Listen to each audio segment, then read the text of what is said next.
রাজনৈতিক জীবনের উপর নির্ভর করে দেশের শান্তি শৃঙ্খলা, দেশের মানুষ কিভাবে চলবে, দেশের মানুষ কতটুকু পাবে, দেশের মানুষ ভালো থাকবে কি খারাপ থাকবে, এটা নির্ভর করে দেশের রাজনৈতিক জীবন ব্যবস্থার উপর।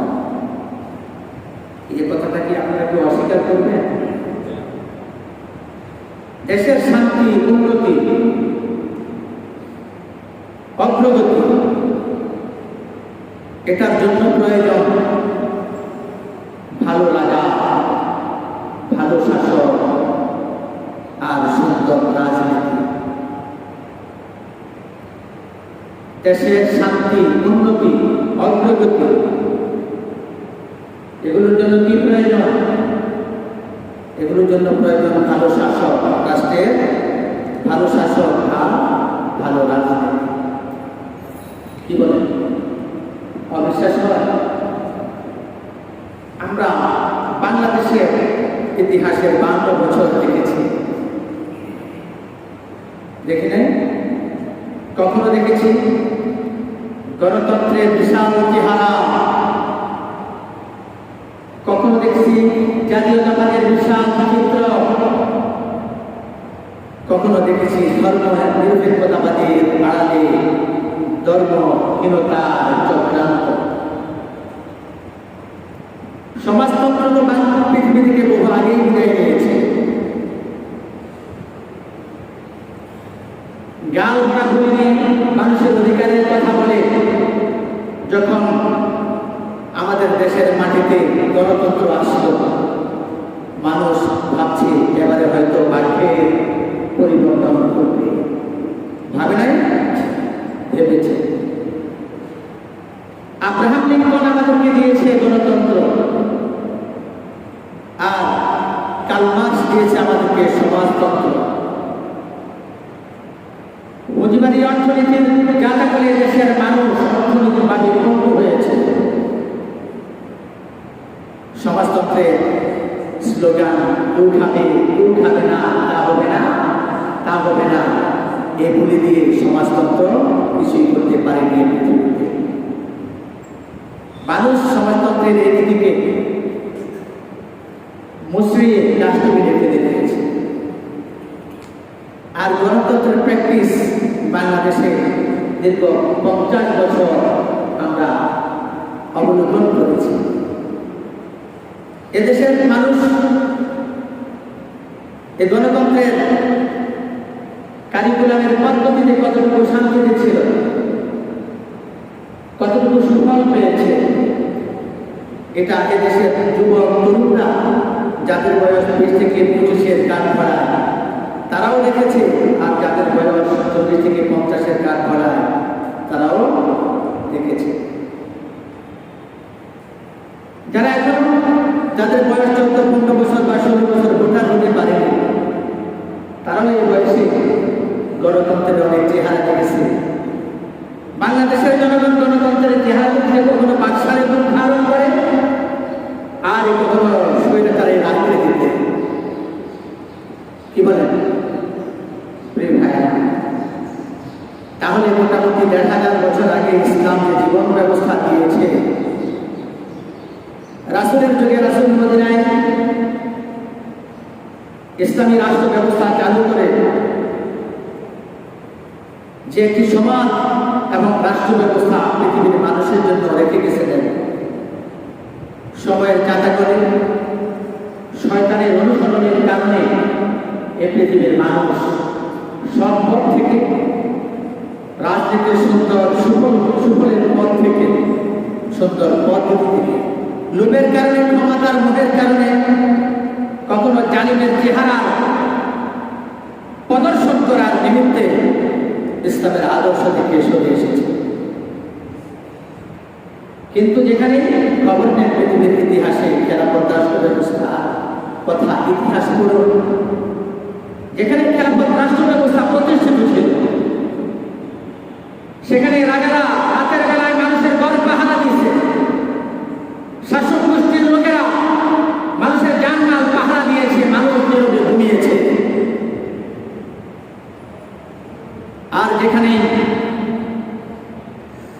পৃথিবীর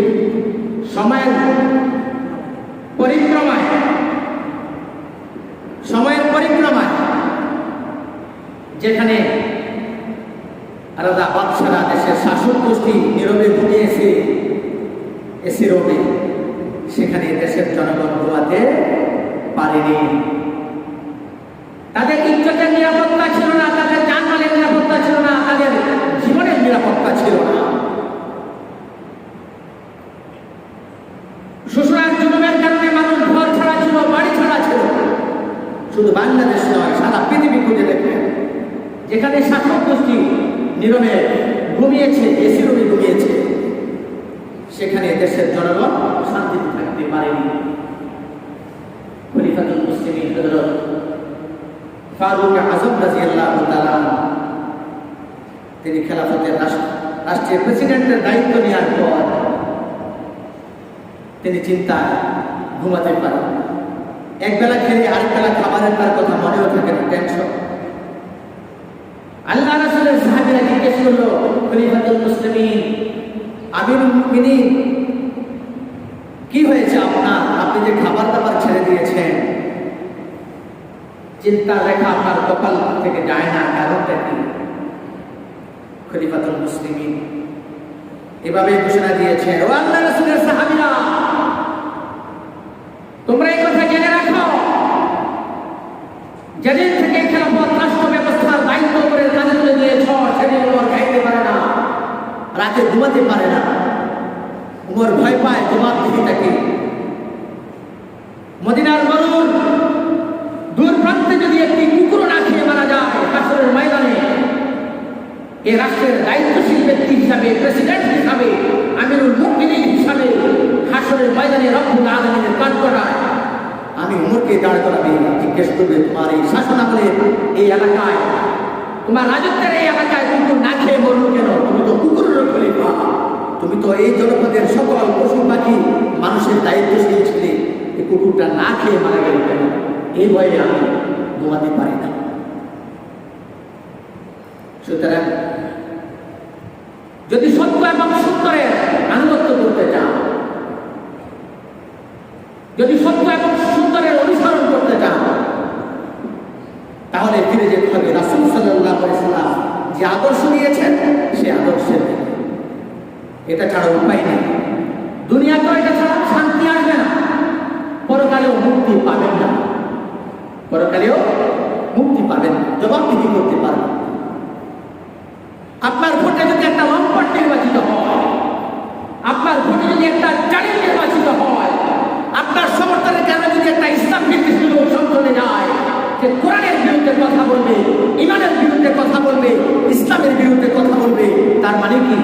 আপনার বিরুদ্ধেই আপনি আপনার জান্নাতে যাওয়ার যে পথ, সফলতার পথ ছিল, সে পথ থেকে আপনি নিজেকে একটা বিদ্বেষের শত্রুতার ভূমি আপনি কি করলেন, কেড়ে দিলেন।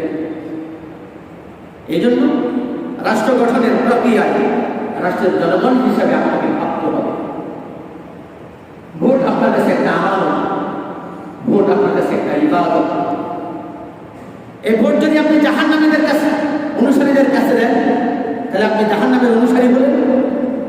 ইসলামের বিরুদ্ধে সেই প্রণয়ন করবে আপনার বিরুদ্ধে আইন। এই জন্য কল্যাণ রাষ্ট্রের অন্যতম দিক হচ্ছে কি, মানুষের জনকল্যাণের নিমিত্তে, মানুষের কল্যাণের নিমিত্তে রাষ্ট্রে আইন প্রণয়ন করা হয়। মানুষের দিকগুলোকে বিবেচনা করে, হৃদয় দিয়ে, বিবেক দিয়ে, নীতি দিয়ে, আদর্শ দিয়ে, সার্বজনীন কল্যাণের ভিত্তিতে স্বদেশ প্রেম, মানব প্রেম ইত্যাদি বিষয়গুলোকে সামনে রেখে নাগরিকের উচ্চ মর্যাদাকে বহাল রাখার নিমিত্তে ব্যক্তিগত স্বাধীনতা, মৌলিক অধিকারকে এস্টাবলিশ করার জন্যে, মানুষকে নিরাপত্তা জীবনযাপনের জন্যে অসাম্প্রদায়িক একটা নীতি এবং সাম্প্রদায়িক সম্প্রীতি রক্ষা করার নিমিত্তে হৃদয়ভিত্তিক নীতি অনুসরণ করার মধ্য দিয়ে দেশে আইন পাশ হবে। তাহলে দেশের সব ধরনের মানুষ, সকল শ্রেণীর মানুষ, সব ধর্মের মানুষ সমান সুযোগ সুবিধা পেয়ে নাগরিক জীবন যাপন করতে সক্ষম হবে, অন্যথায় হবে না। আমরা এমন এক লোককে সংসদে পাঠাই পাঠাই যে রাসূলের জীবনের ইতিহাস জানে না। জানেন, আমরা এমন এক লোককে সংসদে আইন পাশ করার জন্য পাঠাই যে খোলাফায়ে রাশিদিনের জীবনের ইতিহাস জানে না, যে খলিফা ওমরের জীবনী জানে না, ইতিহাস জানে না।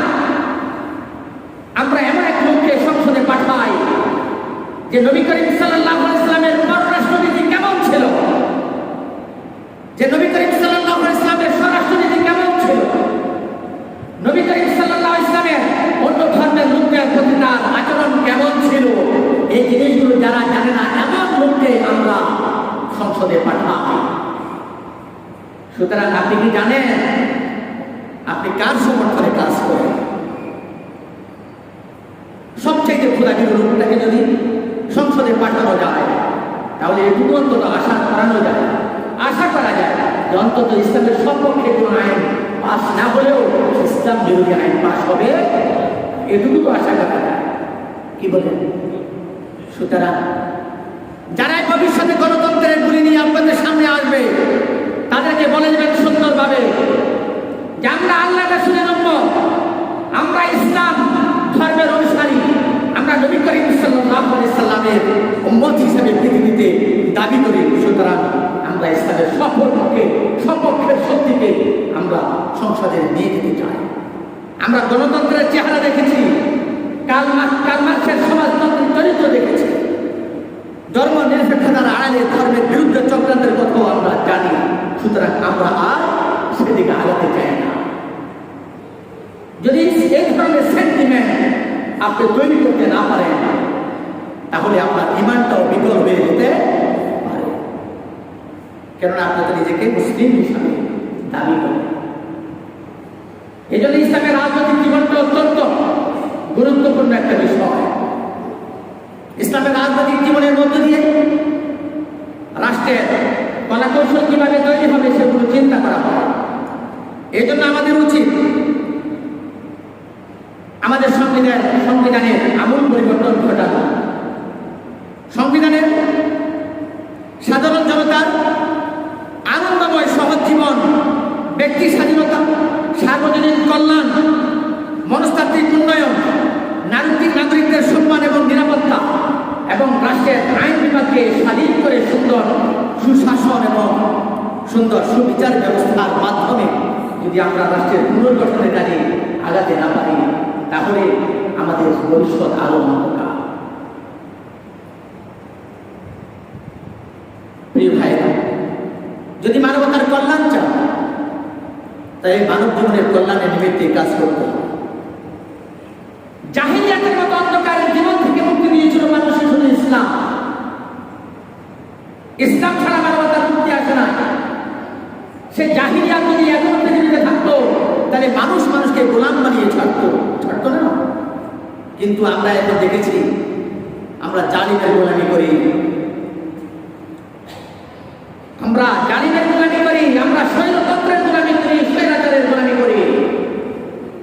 তাহলে আমাদের রুচির কি পরিবর্তন ঘটেছে? ঘটে না। মানুষের গোলামি করতে চান?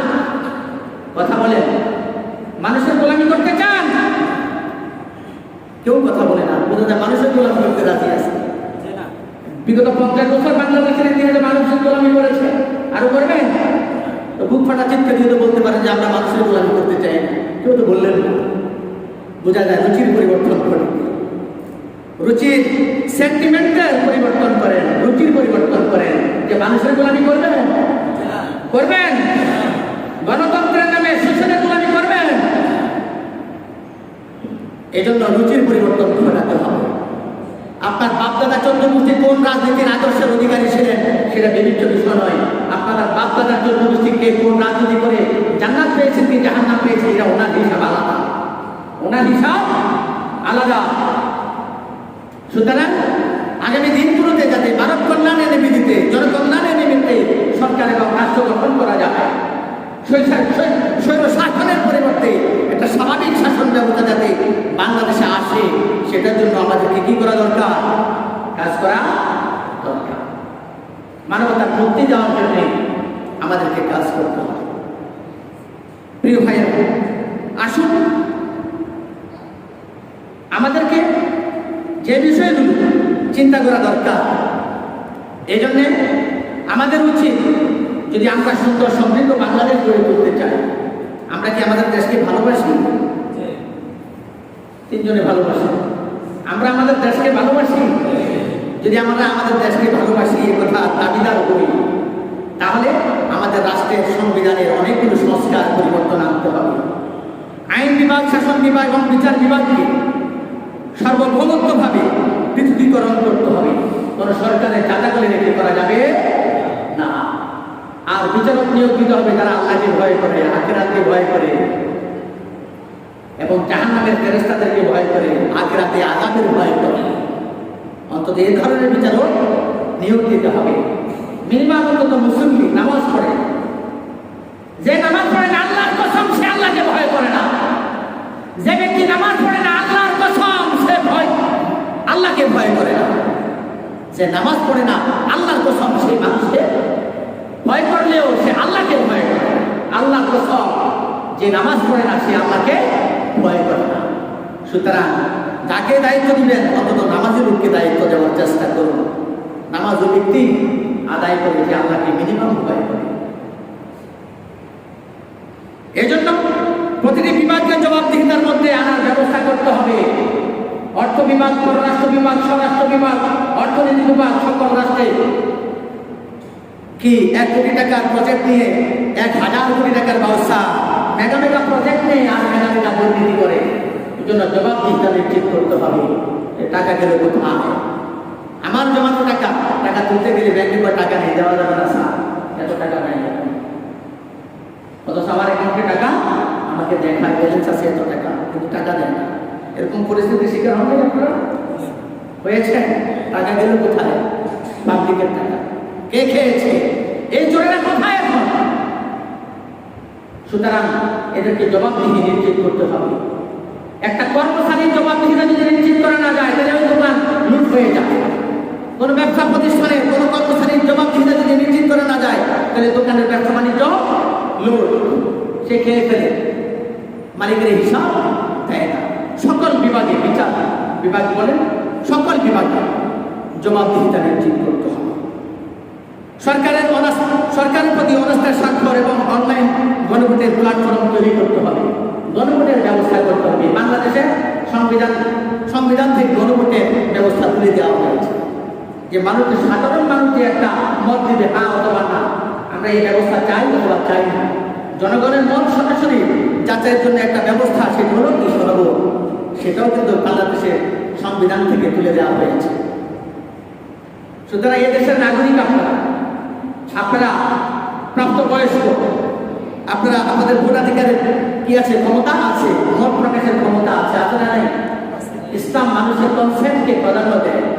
এটাকে বলা হয় সুকাই পদ্ধতি, অর্থাৎ পরামর্শের ভিত্তিতে কি করেন? কাজ করেন। মানুষ কি চায়, রাষ্ট্র কি চায়, জনগণ কি চায়, সেভাবে সিদ্ধান্ত। কথা বুঝতে পেরেছেন? সেভাবে এই চিন্তা করা দরকার।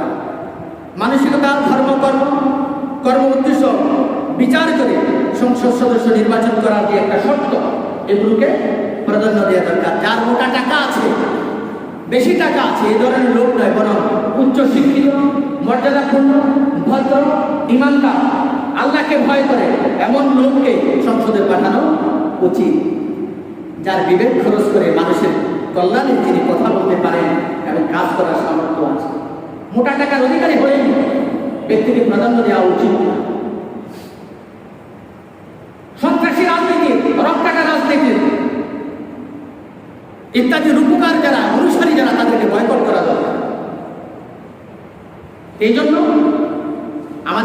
আমরা চাই একটা সুন্দর দেশ গড়ে উঠুক। যথাযথভাবে আমাদেরকে বলতে হবে যে রাষ্ট্র গঠনের জন্য রব্বুল আলামিন যে 4টা কর্মসূচি দিয়েছেন, এর মধ্যে বলা হয়েছে আবদুস সালাম, যে সমাজ সালাত ভিত্তিক সমাজ ব্যবস্থা। এই কথা আমরা বিগত জুমায় বলেছিলাম। এরপরে দ্বিতীয় পয়েন্ট হচ্ছে ও আতাবুস যাকাত, অর্থনৈতিক যাকাত ভিত্তিক অর্থ ব্যবস্থা চালু করার মধ্য দিয়ে আমরা একটা সমৃদ্ধ একটা অর্থ ব্যবস্থা কি করতে পারি? প্রণয়ন করতে পারি। যদি ধনী মানুষগুলো ঠিক মতো যাকাত দেয়, গরিব মানুষগুলো স্বাভাবিক জীবনযাপন করার একটা সুযোগ পায়। এই জন্য ধনী মানুষের কাছ থেকে, ধনী শ্রেণী মানুষদের কাছ থেকে যাকাত উত্তোলনের একটা ব্যবস্থা করতে হবে। হাজার হাজার কোটি টাকা জাকাতের তাদের কাছে গচ্ছিত। তারা বলা যায় যারা জাকাত আদায় করে না, মূলত তারা জাকাত খোর। কেন জাকাতের অর্থ তো গরিব, তো যারা আদায় করলো না জাকাতের অর্থটা তার কাছে রয়ে গেল না, সুতরাং সে জাকাত খেয়ে গেল।